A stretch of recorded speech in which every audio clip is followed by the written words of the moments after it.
শীত প্রায় চলেই আসলো। তো আমিও ভাবলাম যে শীত যেহেতু এসেই পড়েছে, তো আমারও বাক্স আলমারিতে যা যা মোটা কাপড় আছে সব বাহির করে নিই। কারণ বেশ কয়েকদিন হলেই ভাবতেছিলাম যে একটু বাহির করব। তো এখন এতই ঠান্ডা পড়ে গেছে যে না বাহির করার উপায় নাই। তো অবশেষে বাহির করেই ফেললাম।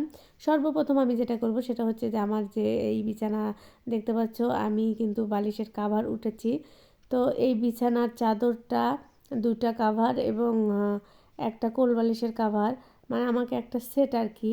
তো এই জিনিসটা আমার এক ফ্রেন্ড আমাকে গিফট করছিল আর কি। যদিও সে বাইরের দেশে থাকে, তার জন্য অনেক অনেক দোয়া। তো সে আমাকে গিফট করছিল এবং এই চাদরটা আমার খুবই পছন্দ। যদিও ক্যামেরাতে ওরকম ভালো দেখা যাচ্ছে না, একদম চড়া কালার আসতেছে, কিন্তু মোটেও তা না, খুব সুন্দর সফট। আর এটা হচ্ছে মখমল ভেলভেটের উপর।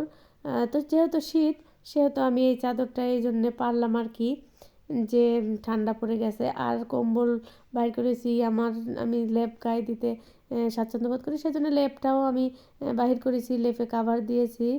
তো আমার এই চাদরটা তোমাদের কাছে কেমন লাগলো তোমরা অবশ্যই কিন্তু আমার কমেন্ট বক্সে জানাবা।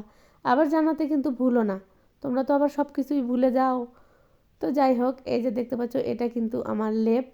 আমি একদম কাভার দিয়ে রোদের থেকে সুন্দর করে শুকিয়ে কিন্তু নিয়ে আসছি। তো আমার বিছানাটা এমন হওয়া লাগবে যে আমি তো এমনিতেই এক সপ্তাহ পরপরই আমি চাদর চেঞ্জ করি আর কি। তারপরেও আমার চাদরে একটা ভাঁজ থাকা যাবে না, একদম সোজাসুজি ক্লিন অ্যান্ড নেট। না হলে, ক্লিন নেট না হলে আমার ঘুম হয় না।